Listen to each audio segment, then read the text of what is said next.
বাংলাদেশ একটি মুসলিম কান্ট্রি।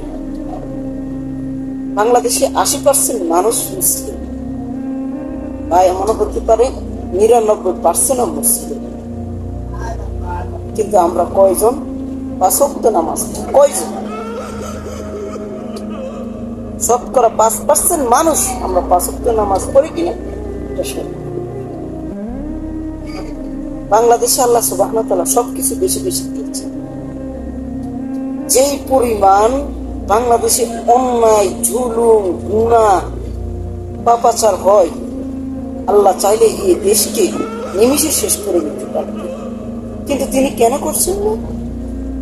যেমন এই বাংলাদেশের ভিতরে পাপাচার হচ্ছে, তেমন আল্লাহ সুবহানাহু ওয়া তাআলার কিছু উলামায়ে কেরাম আছেন, নবীর ওয়ারিস,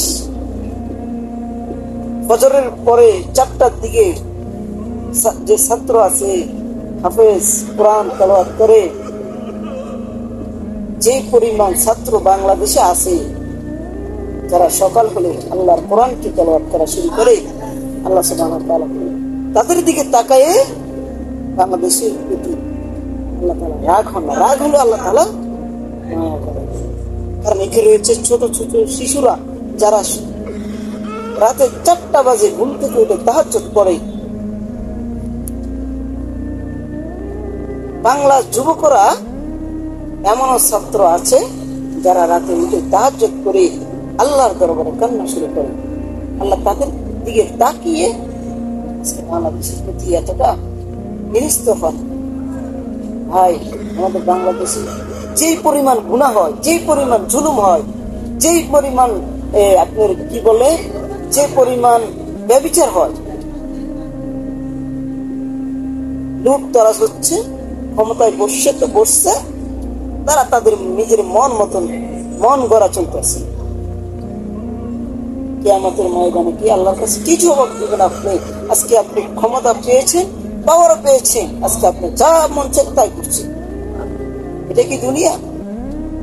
আল্লাহ তাআলা বলছেন ফাইন্না মাআল উসরি ইউসরুন, ইন্না মাআল উসরি ইউসরা, অবশ্যই দুঃখের পরে স্বস্তি আছে,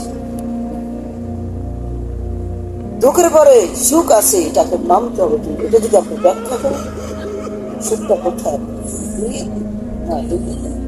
দুনিয়া হচ্ছে ক্ষণস্থায়ী, মাত্র 2.5 মিনিট। আপনি কিয়ামতের ময়দানে হিসাবে দুনিয়াতে 2.5 মিনিট ছিলেন, আল্লাহ ভালো জানে।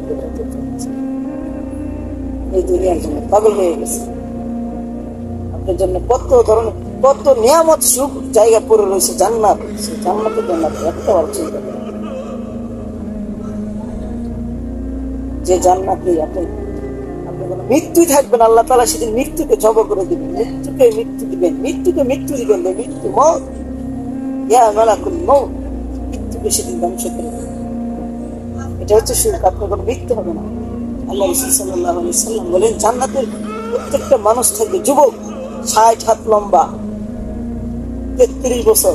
মানে এক হাদিস আছে 33, আর এক হাদিস আছে 30। যুবক, টাটকা যুবক থাকবে, যেখানে কোনো আপনার হাগামুতের কোনো সিস্টেম নাই, মৃত্যুর কোনো সিস্টেম নাই, চামড়া কালা হবে না, রোদের কোনো সিস্টেম নেই, ঠান্ডাও থাকবে না, রোদও থাকবে না, স্তব্ধ।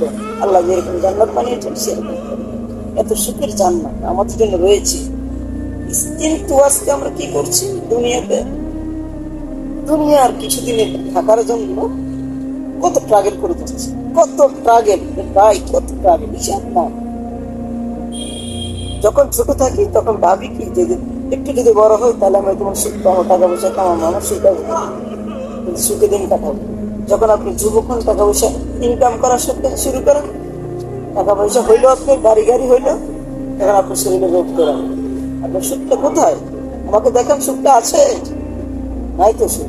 আপনার টাকা পয়সা হয়েছে, গাড়ি হয়েছে, সব হয়েছে, ছেলে সন্তানে হয়েছে, রোগে ধরে গেছে, এখন রোগের টেনশনে আপনি সুখ শেষ। মানলাম আপনার রোগও হয় না, কিচ্ছু হয় না, কিন্তু কি হলেন? আপনি যৌবনের যে বয়সটা ফেরে আপনি বৃদ্ধকালে চলে গেলেন। আপনি এখন আগের মতো হাঁটতে পারেন না, খেতে পারেন না, চলতে পারেন না। আপনি আসে সুখ নাই, বাধ্যকতা চলে আসছে। সুখ কই পেলেন? সুখ তো দেখেন না। যখন মানলাম বুড়োকালে সুখ পেলেন, সুখটা কোথায়? মৃত্যু চলে আসলো, দ্রুত মৃত্যু হয়ে গেল, আপনার সুখ নাই। এই দুনিয়া ভাই, দুনিয়াতে থাকবেন না, দুনিয়াতে চলে যেতে হবে সবাইকে। আর দুনিয়াতে আল্লাহ তাআলা পাঠাইছেন আমাদের শুধুমাত্র পরীক্ষা করার জন্য। আল্লাযী খালাকাল মাউতা ওয়াল হায়াতা লিয়াবলুয়াকুম আইয়ুকুম আহসানু আমালা। ওই ব্যক্তি সফল হবে কিয়ামতের ময়দানে যার আমলনামা ভারী হয়ে যাবে। আল্লাহ তাআলা মরণ এবং জীবন সৃষ্টি করেছেন, আর এর মধ্যে যে জায়গাটা আছে এটা দুনিয়ার জীবন। এই জীবনটা পরীক্ষা করবেন কার আমল আল্লাহটা সবচেয়ে উত্তম, সবচেয়ে উত্তম। এটা আল্লাহ সুবহানাহু ওয়া তাআলা বলেন, আর কিছু না। দুনিয়া ক্ষণস্থায়ী, আমার হায়াত দুনিয়া ইল্লা মাতাউল গুরুর। দুনিয়ার জীবন হচ্ছে ক্ষণস্থায়ী, ধোঁকা, শয়তানের একটা লালসা, আপনাকে চাকচিক্য দেখাবে। দুনিয়ার মায়া ছেড়ে দেন। যদি দুনিয়াতে থাকেন, দিনের জন্য কাজ করে যাবেন, আল্লাহর জন্য কাজ করে যাবেন। শেষ জামানা চলে আসছে ভাই, শেষ জামানা চলে আসছে। পুরো পৃথিবীটা আপনি দেখেন কি পরিমাণ যুদ্ধ হচ্ছে, একজন আরেকজনকে জুলুম করে খাচ্ছে, মানুষ মানুষকে মেরে ফেলছে, ভাই তার ভাইকে মেরে ফেলছে, সন্তান তার মাকে মেরে ফেলছে। আমাদের মেয়েগুলোকে দর্শন যেভাবে করছে 5 জন 6 জন মিলে, সব চলে গেছে দুনিয়া থেকে, উঠে গিয়েছে, জ্ঞান চলে গেছে। আল্লাহ তাআলা জ্ঞান উঠাই নেবে। আল্লাহ তাআলা আমাদের সবাইকে হেফাজত করবে। দুনিয়াকে ছেড়ে দিয়ে আখিরাত স্মরণ করবে।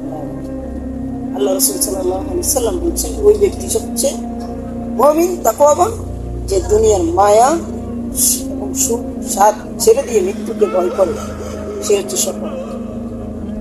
আখজিরু সিরকা হাজিম লাজ্জাতাল মাউত। দুনিয়ার অধিক স্বাদ মায়াকে ত্যাগ করে যে ব্যক্তি মৃত্যুকে স্মরণ করবে, সে হচ্ছে সফল। সফলতার একটা গল্প আল্লাহ সুবহানাহু ওয়া তাআলা কোরআনে বলেছে, ফামান যুহজিয়া আনিন নার উদখিলাল জান্নাহ ফাকাদ ফাজ। ওই ব্যক্তি সফল যাকে কিয়ামতের ময়দানে জাহান্নাম থেকে উঠিয়ে জান্নাতে রাখা হবে, ওই ব্যক্তি সফল। দুনিয়াতে আর কেউ সফল না। এই জন্য দুনিয়ার মায়া ছেড়ে দেন। দুনিয়া হচ্ছে ধোঁকা। 60-70 বছর জিন্দেগি, কত বছর, কত প্রাণী। আল্লাহ তাআলা আমাদের হেফাজত করুন। আর ইনশাআল্লাহ সবাই মনে রাখবেন,